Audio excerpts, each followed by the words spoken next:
Welcome back to Disturbed Reality. Tijuana isn't just a border town, it's the beating heart of a billion-dollar battlefield.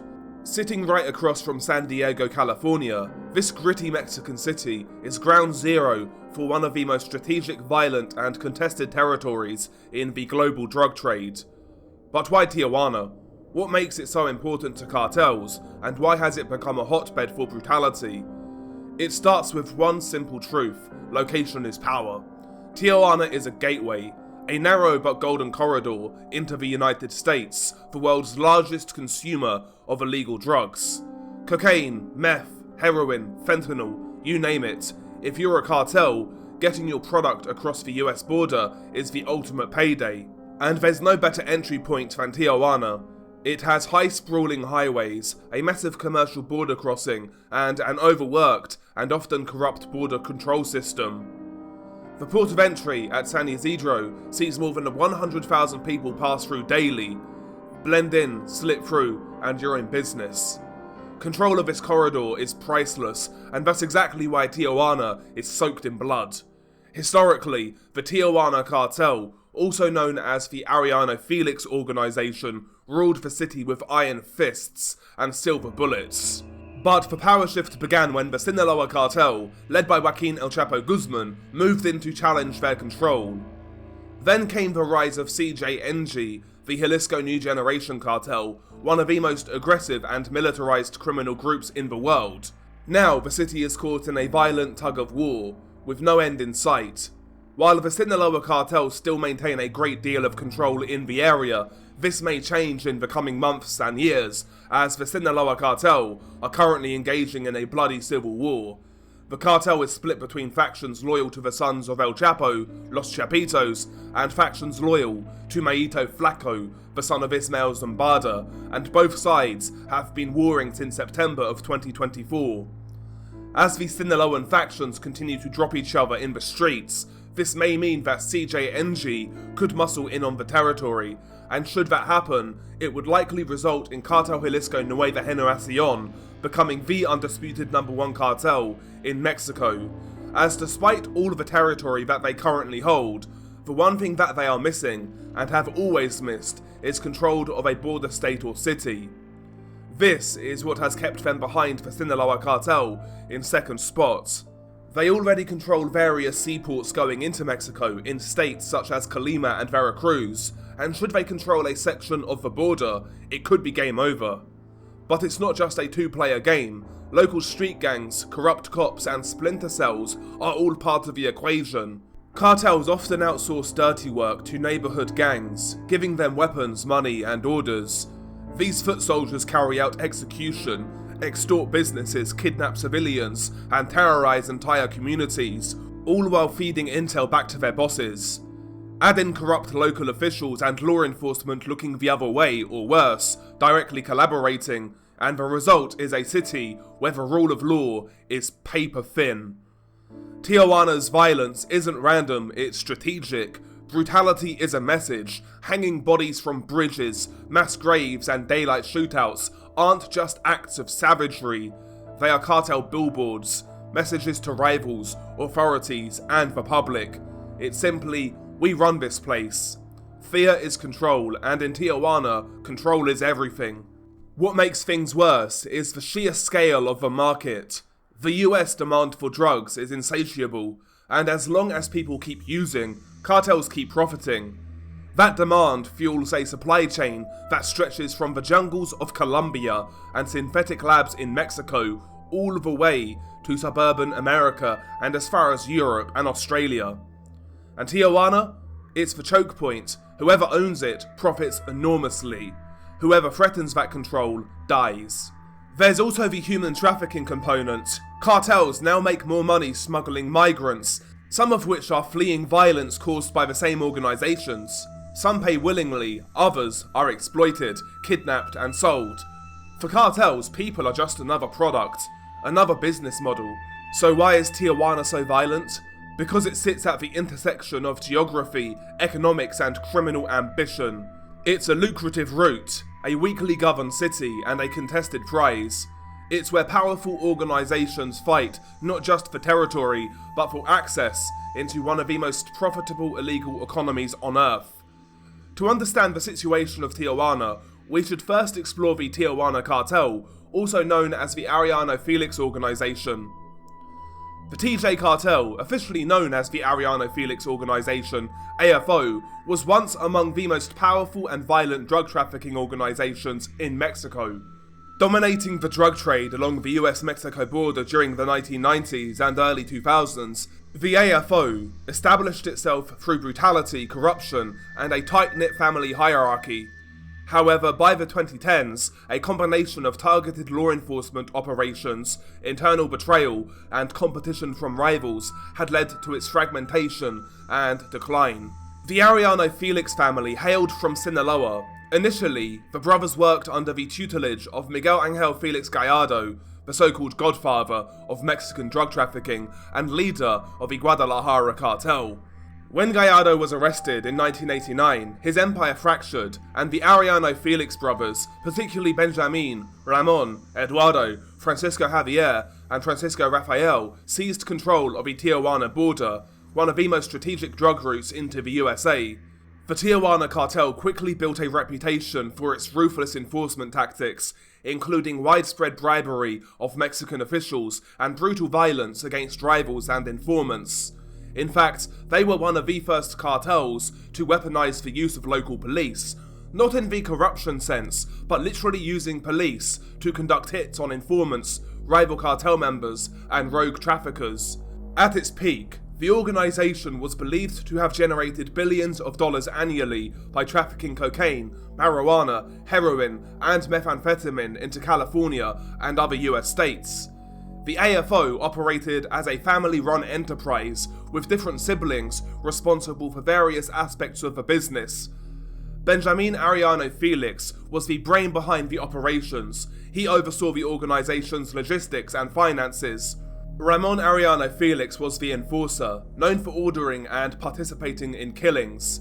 He led the cartel's armed wings and organized their hit squads. Ramon was particularly violent.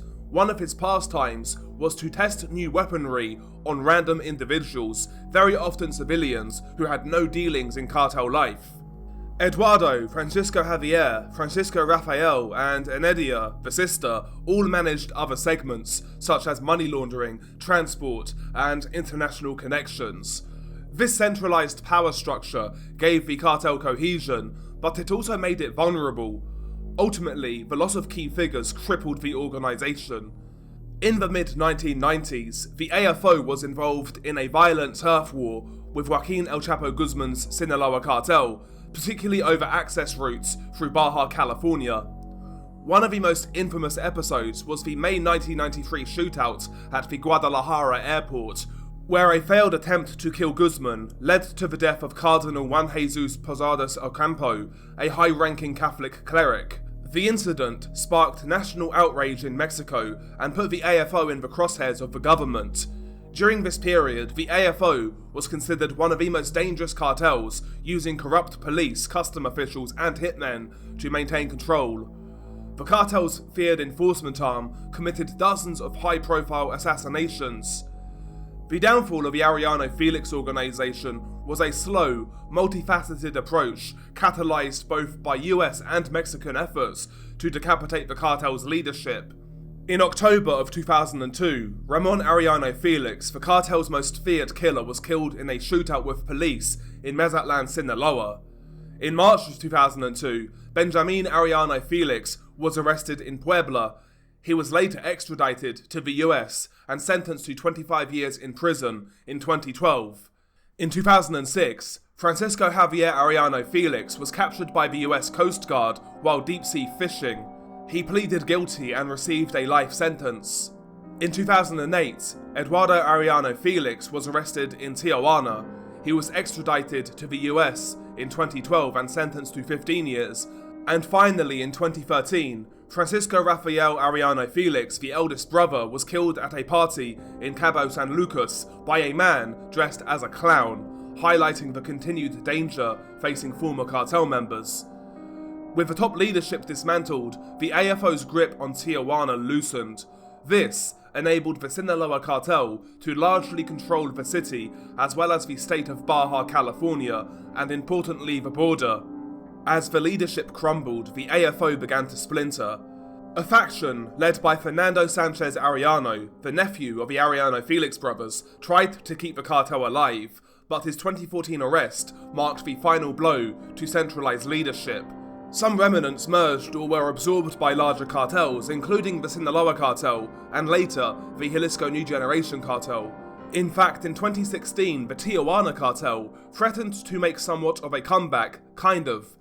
Remnants of the Tijuana Cartel, funded by CJNG, branded themselves CTNG, Cartel Tijuana Nueva Generacion. The group was set up to combat the Sinaloa Cartel in the area. It was essentially a proxy war on behalf of CJNG. Throughout 2016, CTNG were viral for their propaganda videos, and they hit the ground running, carrying out brazen acts of violence against Sinaloa Cartel operatives, very often leaving dismembered body parts and severed heads in the streets, with threatening narco messages signed by both CJNG and the Tijuana Cartel. CTNG was led by Hector Manuel Morales Guzman, aka El Galero. However, his current whereabouts is unknown. It seems as if he has totally gone under the radar. No one knows whether he is dead or alive. He hadn't been heard from since 2021. However, in 2024, randomly, a Narco Corrido, a song dedicated to El Galero, was released. The song details his operations in Tijuana, as well as the war with the Sinaloa Cartel, and also his relationship with El Mencho, CJNG boss. The song is strange, as during the start, and this may be a translation issue, but it almost seems like the singer is insinuating that Mencho left El Galero with a lack of support in Tijuana, and that he didn't support him. However, the closing line insinuates that the relationship is still intact. I have a line with Nemesio from Michoacan. What I sent we caught, that he arrived on the other side. That's why everyone calls me the Appa, is how the song ends. Again, Galero has gone quiet in recent years. No narco banners, no nothing. Though, his death has not been confirmed, and he hasn't been arrested. Many suspect him to still be operating in and around Tijuana, controlling his group, maintaining their presence in the city. The branding CTNG doesn't seem to be used anymore these days. It seemed like a publicity stunt at the time, as it never really went anywhere. In fact, some fragments of what remained of the Tijuana Cartel spoke out against the alliance with who they referred to as the people from Jalisco, and even formed defense groups to combat the alliance. As we stand in 2025, Tijuana is still largely controlled by the Sinaloa Cartel, but that could change considering the turbulent nature of CDS right now. If anyone moves in and makes an assault, it more than likely will be CJNG. Tijuana is already one of the most violent cities in Mexico, and the wider state of Baja California is one of the most violent states. Both are placed within the top 5 when it comes to murder rates. However, things could get significantly worse should the Sinaloa Cartel lose their grip on the state, as this will invite CJNG to increase their presence as well as other outsiders potentially invading. As violent as Tijuana has been for the last 3 decades, and as central as it's been to cartel dominance, weirdly, graphic videos of murder filmed and perpetrated by drug cartels are actually not that common. However, in recent days, a grisly video has been making the rounds, highlighting the danger and violence that occurs in the city and surrounding areas on an all too frequent basis. But nevertheless, what happens in the actual video? The brutal video in question was perpetrated by the Sinaloa Cartel, specifically a faction working under the Azarte Garcia brothers. The Azarte brothers are 2 of the most prominent bosses in Tijuana, and they are made up of Rene Azarte Garcia, aka La Rana, and Alfonso Azarte Garcia, aka Aquiles. The pair oversee the drug trafficking operations for the Sinaloa Cartel in the region, and they are actually believed to be the godchildren of Ismael Zambada. Naturally, when the Sinaloa Cartel civil war kicked off, following Zambada's arrest, they pledged allegiance to Mayo Zambada's son, Maito Flaco. As plaza bosses in Tijuana, Lorena and Aquiles have managed the cartel's drug trafficking operations for years and have been involved in importing large quantities of illicit drugs, including fentanyl, into the USA. On July 25, 2024, both brothers were indicted and charged by a US district court in California with drug trafficking offences, and in 2023 they received sanctions from the Department of the Treasury's Office of Foreign Assets Control. They have been on the radar of the US authorities since 2014, when both brothers were indicted on marijuana trafficking charges. According to intelligence reports from Mexico's National Center of Intelligence, the Azarte brothers dominate one of the three prominent smuggling routes of fentanyl for La Maiza along the US-Mexico border. I believe the victim in the video to potentially be a member or associate of CJNG, as in the interrogation it's mentioned that he works for Senor Cabezon. Senor Cabezon was a member of the Tijuana Cartel, who seemingly defected to CJNG in the mid-2010s. The video in question is in two parts. Part 1 is the interrogation, and Part 2 is the execution. As you play Part 1, which is just over 2 minutes in length, you get a look at the victim, who is sitting down on the floor in a building, and he is looking at the camera. Just by looking at him, you see that he is young, very young, maybe 17, 18, 19. The young man on camera opens up by stating, "Good afternoon, my name is Jose Manuel. I'm from Sinaloa. My brothers and uncles worked with me, and they killed both of them, and we came from Mazatlan. My brother was El Murillo." I'm not sure who he's referring to when he stated that they killed both of them. An interrogator asks, "How long have you been working?" The victim replies, "My brother 2 years, and me the same, and we fled to Tijuana. I was threatened to be killed if I ever returned to Mazatlan. They killed relatives of mine. Over in Mazatlan, I worked in Valle Bonito, La Riviera, etc. I participated in events by the Pelones de Sonorita. We were shooting Los Chapos. We saw no chicken there, and we had losses above losses. We had a war of 2 months that turned into 2 years. So I came to Tijuana where I am today." From the interrogation, I'm wondering whether the victim, Jose, worked for La Maiza in Mazatlan. However, when he relocated to Tijuana, he then subsequently began to work for Senor Cabezon.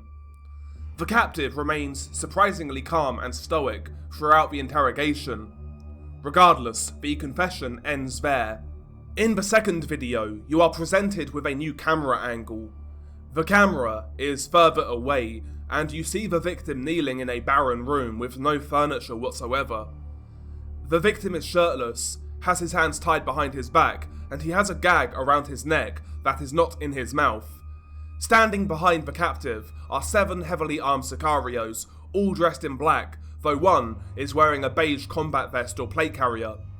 One of the sicarios, standing near the victim, is carrying a brand new looking hunting or combat knife. The sicario, who is standing to the right of the victim, addresses the camera stating the following: "To all of the guys hiding out in Tijuana, Tijuana follows its own law and order. The border belongs to the Azarte brothers. Stay sharp, because nobody messes around in our territory, and if they do, we'll kill them like the rats they are. We are coming for you. Sincerely, this goes out to the people under the command of Senor Cabezon. And stay sharp, we're coming for you." The video then takes a drastic turn for the worse. The person who read out the final statement is holding the victim by the shoulder, and the knife-wielding killer is holding the captive by the hair. All of a sudden, the hitman holding the knife reaches over and places the blade against the victim's neck and begins to attempt to slice. He does this in a fast motion, and straight away, the victim lets out the most agonizing, guttural screams that are incredibly loud. The sicario who read out the statement wasn't expecting the killer to act so quickly, and the victim's screams and sudden jolts startles him, and he moves away from the victim for a second. The captive then collapses to the floor, and the person who read out the statement regains his composure and then presses down his boot onto the victim's back to hold him down. The killer with the knife continues to slice away, and the screams also continue. The captive kicks and thrashes his legs, and you hear his feet hit the ground violently as he does this. A hitman from the crowd then walks up to the person filming, he takes the camera or phone and then walks closer to the victim, getting a closer view. You see that the knife is plunged into the side of the captive's neck, and the Sicario then pulls it out.